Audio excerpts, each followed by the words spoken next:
Merci infiniment pour votre soutien. Le thème de la conférence, je ne sais pas si vous le connaissez, c'est naturopathie, c'est moi qui l'ai choisi. Naturopathie et médecine intégrative, pour qui, pourquoi, comment. Médecine intégrative est un concept nouveau qui laisse beaucoup d'espoir aux naturopathes. Mais à cela, je vais mettre un bémol. En 50 ans, depuis les années 70, j'ai vu apparaître les dénominations suivantes. Médecine douce, médecine alternative, médecine non conventionnelle, médecine complémentaire, médecine traditionnelle, alors qu'avec PV Marchessault, Pierre-Valentin Marchessault, on organisait des conférences, des cours, des congrès où nous avons développé la naturopathie que vous connaissez aujourd'hui. Cette naturopathie n'est pas sortie du chapeau de PV Marchessault, elle est en fait dans la logique de la continuité des connaissances d'Asie mineure, qui sont les connaissances gréco-latines d'un côté et les connaissances qui sont parties vers l'est du continent, vers l'Inde pour faire l'Ayurveda et aussi la médecine chinoise. Tout cela, c'est parti du même creuset qui était à peu près la Perse à l'époque. Et la naturopathie a évolué vers l'ouest et est arrivée et envahi l'ensemble des pays européens actuels. Et puis, un jour, elle a traversé par bateau l'Atlantique et s'est retrouvée aux États-Unis. Et pour la définir, eh bien, les Américains, qui ne sont pas des Américains vraiment, ils sont de souche européenne, l'un a décidé de dire, voilà, il s'agit de naturopathie, cette nouvelle forme de médecine qui en fait n'était que la médecine hippocratique, encore un nom nouveau. Mais cette médecine hippocratique n'a pas disparu de France. Elle est toujours restée. Et au siècle dernier, jusqu'aux années 1960, eh bien, il y avait des médecins naturistes. C'est comme ça qu'on les appelait. Mais il n'y avait pas de nom. C'était le naturisme. Et le naturisme est devenu naturopathie, lequel était au départ la médecine hippocratique, qui a suivi des hauts et des bas au cours de son histoire pendant 2400 ans, à partir du moment où Hippocrate a commencé à écrire ce qu'il pensait. Donc, nous sommes issus d'une tradition très ancienne, la tradition des philosophes et des sages de la Grèce antique. Ces visions de médecine différentes n'ont pas changé le cours de la médecine scientifique. Elle s'est même renforcée au cours de ces 50 dernières années. Elle s'est renforcée dans le sens où elle s'est imposée dans pratiquement tous les pays du monde, sans exception. Et vous allez voir la petite astuce qu'il faut dénoncer. Mais certains médecins, toutefois, ont su s'adapter et même s'approprier les techniques naturelles que nous connaissons bien et certains concepts même de la naturopathie. Médecine intégrative vient d'intégrer. Intégrer veut dire entrer dans un ensemble plus vaste. Le qualificatif intégratif est utilisé en physiologie. On parle de biologie intégrative. La biologie intégrative est la partie de la biologie qui étudie de façon globalisée le fonctionnement des êtres vivants et leur relation avec l'environnement. Question. Quelle est la médecine la plus en adéquation avec cette définition? La médecine naturopathique. La naturopathie ne peut se concevoir, ou du moins concevoir, le fonctionnement d'un organe ou un appareil sans faire référence à l'ensemble. C'est vraiment la pensée hippocratique. Eh bien, on découvre actuellement cette notion de globalité dans un ensemble qu'est le corps humain, et cette globalité se définit actuellement par l'étude de la systémique en sciences. La naturopathie ne peut isoler l'être vivant de son environnement. Hippocrate s'intéressait à l'homme, mais il s'intéressait aussi à l'endroit où l'homme vivait, le climat qu'il subissait, les saisons pendant lesquelles il exploitait son art, et aussi même les relations cosmiques qui pouvaient influencer la vie des êtres vivants. Donc, cette science-là devient quelque chose d'original qui s'appelle l'écologie.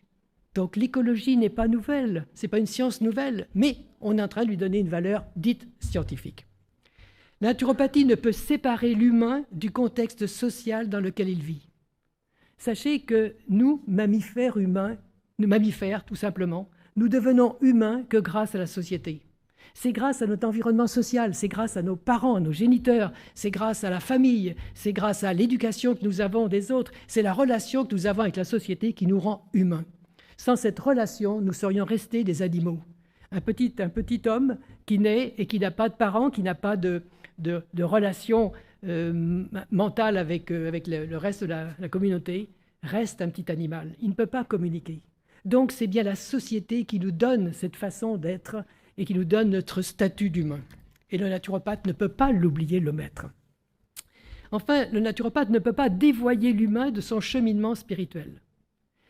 Nous sommes des individus. Je ne sais pas si vous avez saisi l'énorme chose qui nous arrive quand nous rencontrons une personne nouvelle. Sachez que cette personne que vous rencontrez, à ce moment précis où vous la rencontrez, jamais il y a une personne qui a été identique. Et jamais il n'y aura une personne identique à celle que vous avez devant vos yeux. Vous êtes des êtres uniques et vous resterez uniques. Eh bien, cette unicité, c'est aussi ce qui fait que nous avons tous à apprendre quelque chose, à faire quelque chose de nous-mêmes. Et ce cheminement spirituel est en train d'être dévoilé par une science tout à fait nouvelle qu'on appelle l'épigénétique. Autrement dit, la philosophie que vous avez des choses, la croyance que vous avez, modifie votre comportement. Et lequel comportement, qu'on va dire intellectuel, entraîne une modification profonde de notre être.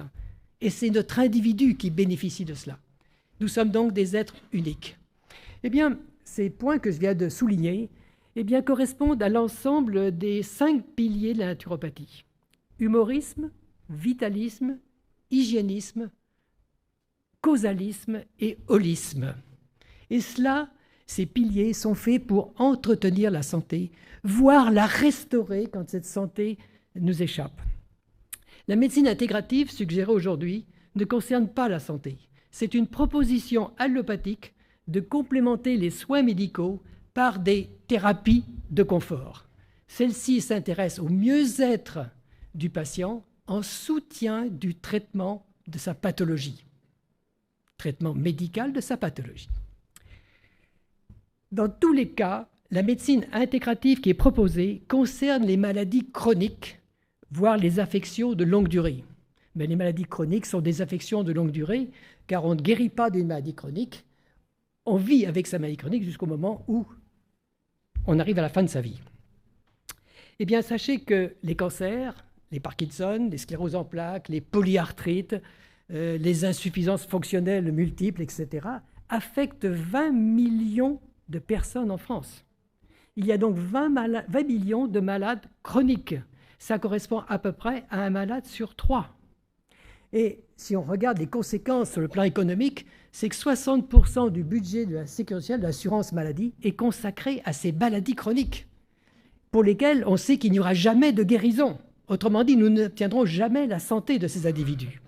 Ça représente tout de même un investissement de 180 milliards d'euros, ce qui pèse sur l'économie générale. Et qui porte cette économie? Eh bien, les bien portants. Ceux qui sont en bonne santé pour travailler, ne l'oubliez pas. Et sur les 400 millions de consultations annuelles qui sont faites en France, la moitié concerne les maladies chroniques et font l'objet de prescriptions médicamenteuses, d'assistance médicale, voire d'hospitalisation. C'est pour cela que ça coûte extrêmement cher. Comprenez que là, il ne s'agit pas de santé avec cette médecine intégrative, selon le concept de la naturopathie, mais des ajouts, ce qu'on appelle des compléments. Et c'est pour ça qu'on utilise de plus en plus le mot de complément thérapeutique, de médecine complémentaire, au pouvoir de l'allopathie, en empruntant et en intégrant la notion de holisme que portent les médecines dites traditionnelles. Médecine dite traditionnelle, vous verrez 3, reconnues par l'OMS, c'est l'Ayurveda, la médecine chinoise et la naturopathie. Ainsi, avec cette médecine intégrative, on atténue l'arbitraire de la médecine moderne, qui a imposé que, écoutez bien, pour chaque maladie précise, devait être prescrit un médicament spécifique. Pour chaque maladie précise, devait être prescrit un médicament spécifique. C'est pour cette raison que la médecine moderne est dite avec justesse conventionnelle. Alors, ouvrons le dictionnaire et allons voir conventionnel. Conventionnel veut dire qui résulte d'un arbitraire. Il s'agit donc d'une médecine arbitraire. Il faut maintenant comprendre pourquoi. Eh bien, il faut aller de l'autre côté de l'Atlantique et remonter aux premières actions de l'Institut Rockefeller entre 1910 et 1930, qui lance un vaste programme de recherche de laboratoire en pensant trouver pour chaque maladie un médicament salvateur. C'est aussi depuis cette époque que l'on a pris l'habitude de s'intéresser à la maladie en oubliant le malade. En réaction à cela, la médecine intégrative réhabilite la notion d'être en souffrance, non seulement sur le plan physique, mais aussi émotionnellement, socialement et spirituellement. S'il y a des médecins courageux qui nous tendent la main, prenons-la.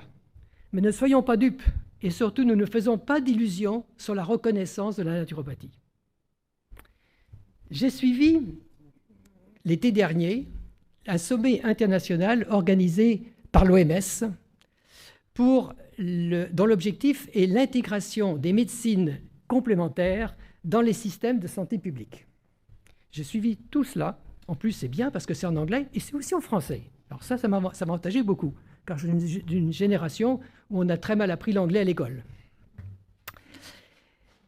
Et ces médecines complémentaires, dans l'esprit du sommet, englobaient tout, aussi bien les médecines traditionnelles que des médecines comme des thérapies spécifiques. L'ostéopathie peut-être, mais l'art-thérapie, le tai chi, etc. Ce qui fait que c'était difficile de comprendre exactement ce que représentaient ces médecines traditionnelles par rapport à ces techniques que je dirais isolées. Donc, il n'y avait pas de distinction particulière. Et là, j'ai appris 3 choses. La première, c'est que les médecines traditionnelles sont maintenues dans certains pays en voie de développement qui n'ont pour l'instant pas les moyens de s'offrir la médecine moderne, beaucoup trop coûteuse. Mais dès que le pouvoir d'achat augmente, pour certains dans ces pays, ils font appel systématiquement à la médecine moderne, qui est la médecine scientifique, abandonnant la médecine traditionnelle.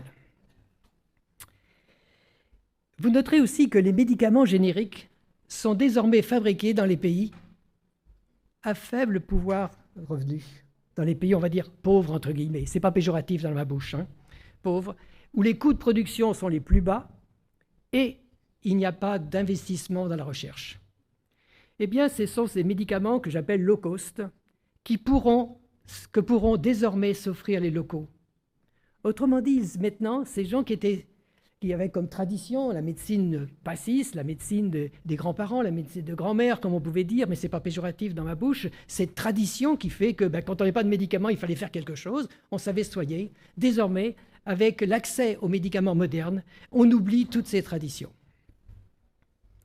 La deuxième chose que j'ai appris, c'est que l'unité des médecines traditionnelles, l'UMT du département de l'OMS, chargé d'élaborer les normes et les critères de référence pour la formation et la pratique des médecines complémentaires, doit s'effectuer selon la CIM, c'est-à-dire la classification internationale des maladies.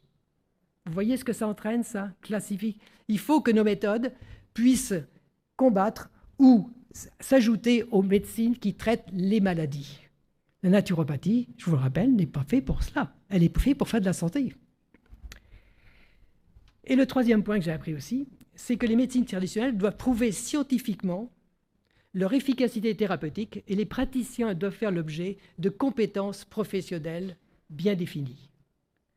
Je m'interroge, comment l'holisme qui définit l'humain peut répondre à une démarche scientifique dès lors qu'il n'est pas organisé comme une machine, mais ressent, pense, aspire à une quête spirituelle.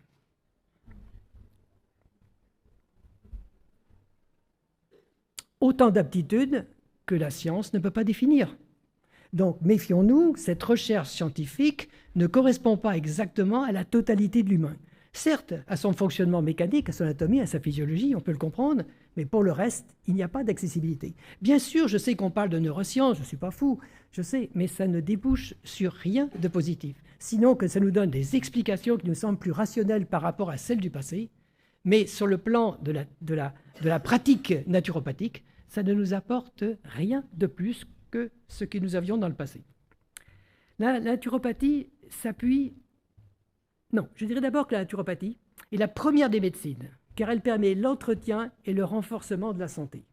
Je parle bien de santé, laquelle s'oppose véritablement à la maladie et non du traitement de la maladie qui ne génère jamais de santé. Même si vous faites un traitement naturel pour, je ne sais pas moi, une grippe ou quelle que soit la pathologie qui vous soit accessible, eh bien, c'est quand même le sujet qui s'auto-guérit. Ça n'est ni votre pratique, ni vous-même vous avez donné les bons conseils, mais c'est toujours le sujet qui s'auto-guérit. Donc, la naturopathie s'appuie sur un principe universel de la nature que détient tout être vivant, celui d'être doté de la capacité à maintenir une activité physiologique optimale durant le temps de sa longévité et la recouvrer, si besoin, par une situation de crise que la médecine nomme maladie aiguë ou encore maladie infantile, mais que nous, naturopathes, nous appelons crise curative ou auto-guérison. Il y a donc une très grande différence dans ce concept-là. Toute notre physiologie est organisée en dehors de notre volonté. Il y a un système autonome qui gère cela. Et il le gère de la naissance jusqu'à la mort. Il le gère même à partir du moment où il y a fécondation. C'est autogéré. Nous n'avons même pas besoin de nous en occuper. Je dirais que s'il y a un créateur, eh bien, il a fait bien les choses. Parce que si nous devions gérer notre physiologie, nous ne pourrions jamais le faire tellement c'est complexe. Donc, il y a un système autonome qui le fait. Mais ce système autonome, en même temps, il nous protège tout au long de notre vie. À nous de ne pas le contrarier, à nous de ne pas s'opposer à lui, à nous au contraire de l'accompagner dans sa nécessité de retrouver un équilibre. C'est la mise en conformité, ces maladies, ces crises aiguës, qui sont appelées les maladies infectives, sont la mise en conformité par le système ARN d'une nouvelle adaptation qui s'inscrit sur le système ADN. Chaque crise curative, on va l'appeler comme ça parce que nous sommes des naturopathes, chaque crise curative entraîne une réharmonisation de l'ensemble de nos fonctions, qu'elles soient physiques, physiologiques, psychologiques, spirituelles. C'est un ensemble qui est modifié pour pouvoir s'adapter à de futures difficultés de vie ou de futurs problèmes à résoudre.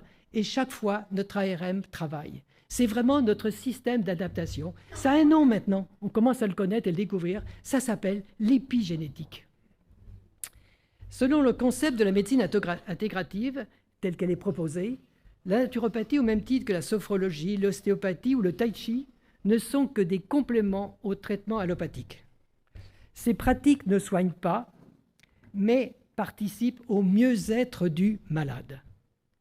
Elles sont également utilisées pour favoriser la balance bénéfice-risque, en réduisant l'effet négatif du traitement, ce qui bénéficie bien sûr au malade, mais indirectement à la médecine scientifique, qui n'a rien proposé pour éviter les conséquences du risque.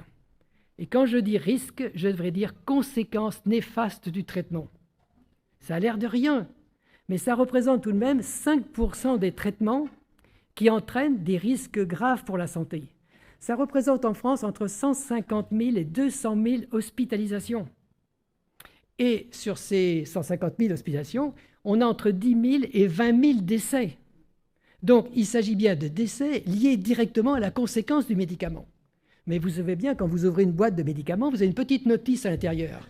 Et quand vous lisez cette notice, jusqu'au bout, vous dites, mais c'est pas possible, je risque tout ça. Bien sûr que vous ne risquez pas tout, mais vous risquez d'avoir un de ces risques-là. Et là encore, le risque est calculé sur un temps très bref. C'est quelques jours, quelques semaines, quelques mois. Mais ses conséquences à long terme, 10 ou 20 ans ou 30 ans plus tard, ne sont jamais citées. Parce que le laboratoire ne les connaît pas. Il n'a jamais fait une expérience sur 30 ans. Sinon, il ne sortirait jamais un médicament. On a un exemple qui me vient à l'esprit. Vous avez entendu parler de la thalidomide, ce médicament qui a été bien sûr retiré du marché il y a plusieurs dizaines d'années. Ce médicament était donné comme un médicament de confort pour empêcher les nausées des femmes enceintes. C'était bien, parfait, ça marchait. Tout le monde l'a supporté apparemment, tout est bien passé.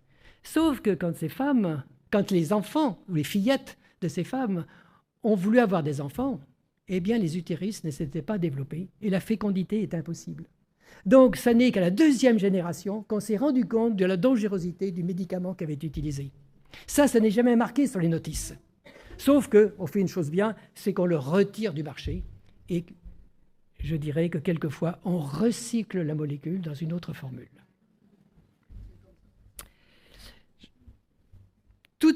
Toutefois, l'utilisation de ces médecines complémentaires se conçoivent en accompagnement de l'allopathie pour les malades qui ne sont pas guérissables. Autrement dit, pour tous les individus qui ne pourront jamais retrouver la santé. C'est tout de même 20 millions en France. C'est quand même pas rien. Il faut souligner quand même, en France, on a des hommes de courage, des médecins courageux, comme le docteur Toledano. Vous avez entendu parler de lui, vous le connaissez peut-être, Alain Toledano. C'est un cancérologue. Et il connaît bien les inconvénients de son traitement, même s'il les juge indispensables et nécessaires, ce que je crois aussi. Eh bien, il a décidé que tous les malades, non pas la maladie, parce qu'il s'en occupe par ses radiographies, sa chimio, etc., mais il propose un accompagnement du malade par des thérapeutes de médecine naturelle. Et ça, c'est un grand courage. Sauf que vous comprenez que notre naturopathie est sans effet. Pourquoi est-elle sans effet? Parce que la naturopathie permet de retrouver la santé.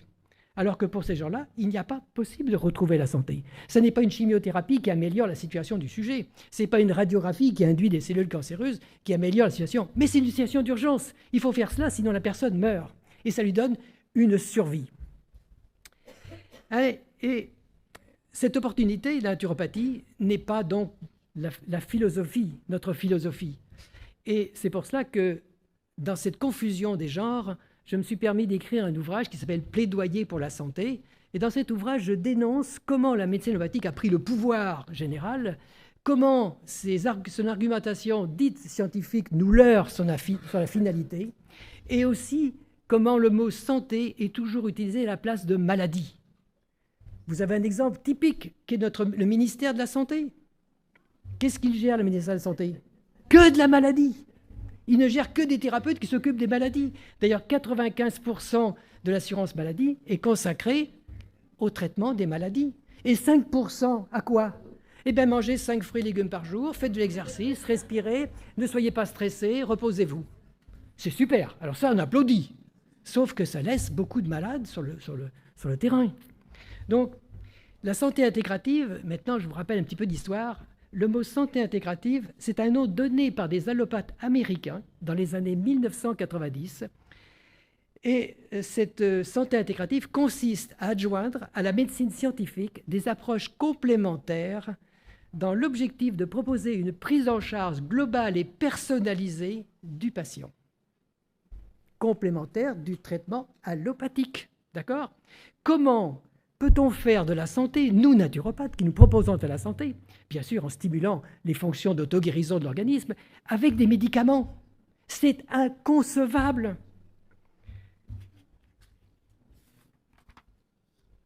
Donc, il ne s'agit pas de santé intégrative, il s'agit de traitement intégratif. Voilà la vraie chose qu'il faudrait dire. Comme toujours, le mot santé remplace le mot maladie et nous leurre sur sa finalité. Vous devez pour ça rester vigilant, rien n'est acquis. Vous devez vous battre car les connaissances que vous détenez vous positionnent en interlocuteur responsable dans l'élaboration d'un système de santé publique cohérent.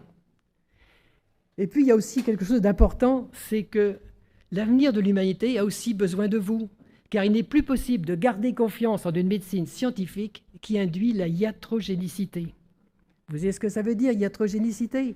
Vous pensez que c'est être malade des médicaments, comme je viens de le dire. C'est pire que cela. Iatros se traduit par médecin. C'est donc non pas une médecine qui engendre, que ce ne sont pas les médicaments qui engendrent seulement des inconvénients, c'est aussi la conception même de la médecine. Iatros veut dire médecin. Donc ces maladies sont responsables du médecin. Je ne veux pas accuser l'homme, mais je vais accuser la médecine allopathique. Car plus on soigne avec des médicaments, moins on peut retrouver la santé. Autrement dit, c'est mettre le doigt dans l'engrenage quand dans une maladie infantile, on commence à mettre des antibiotiques, des antipyriques, des antispasmodiques, voire des anti-inflammatoires, etc. Ça, c'est le début du mauvais engrenage qui fait que cette maladie, qui était une maladie curative que nous connaissons bien, n'a pas permis de retrouver la santé.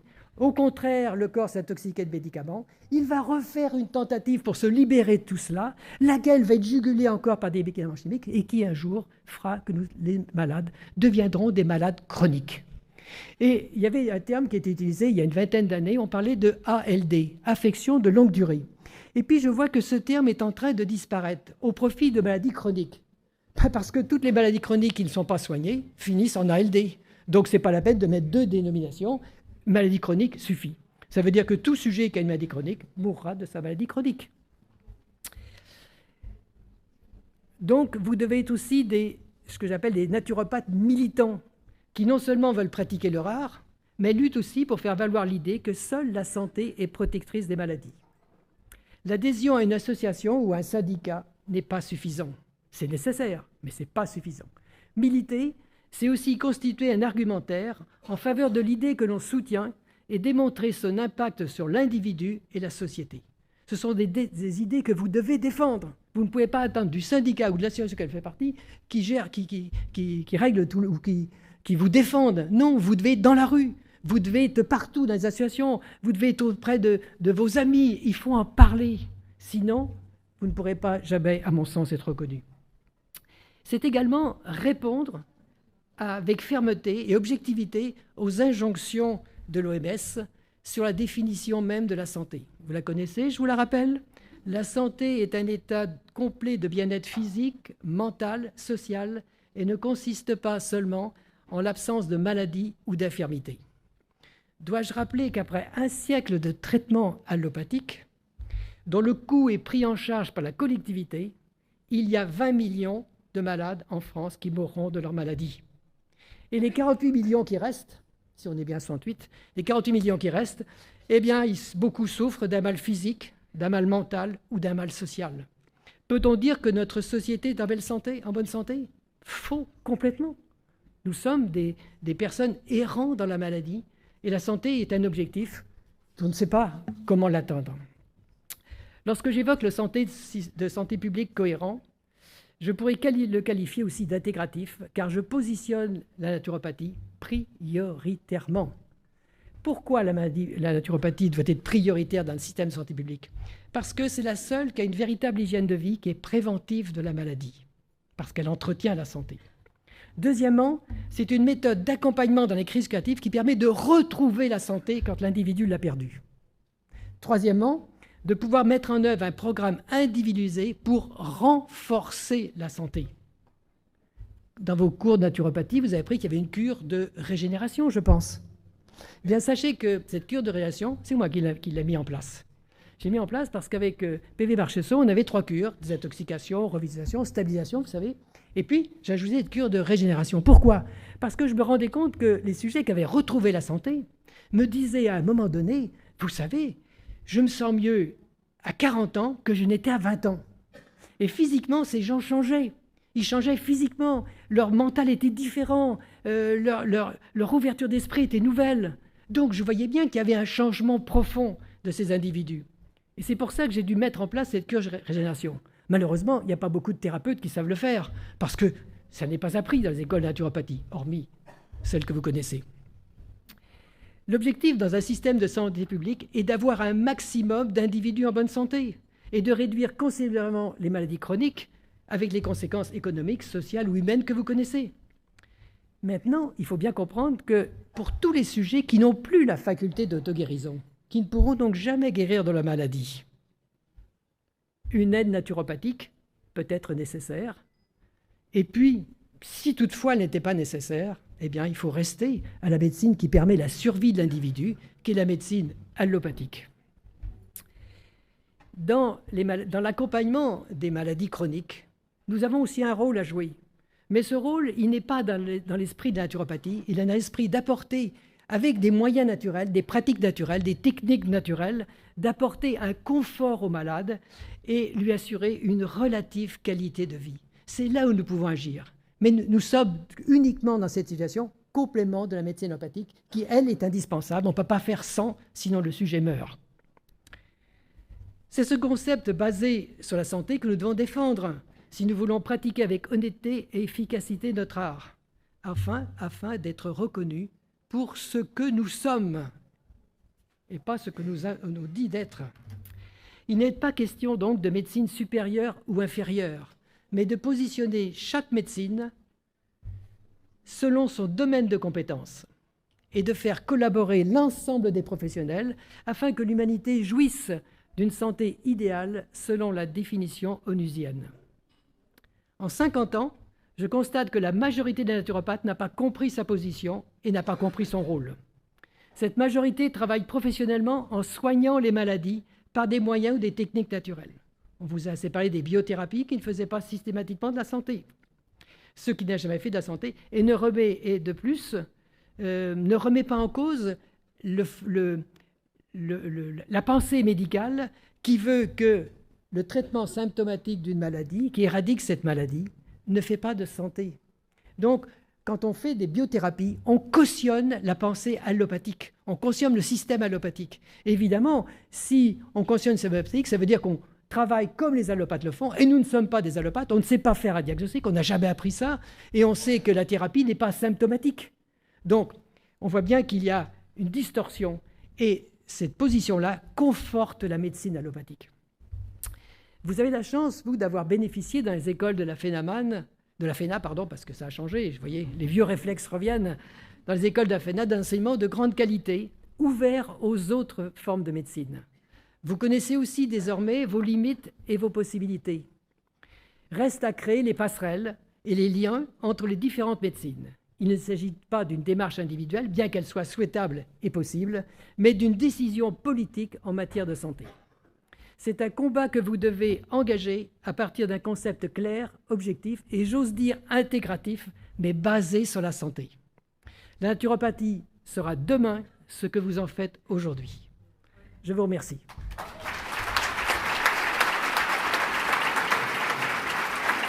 Question ?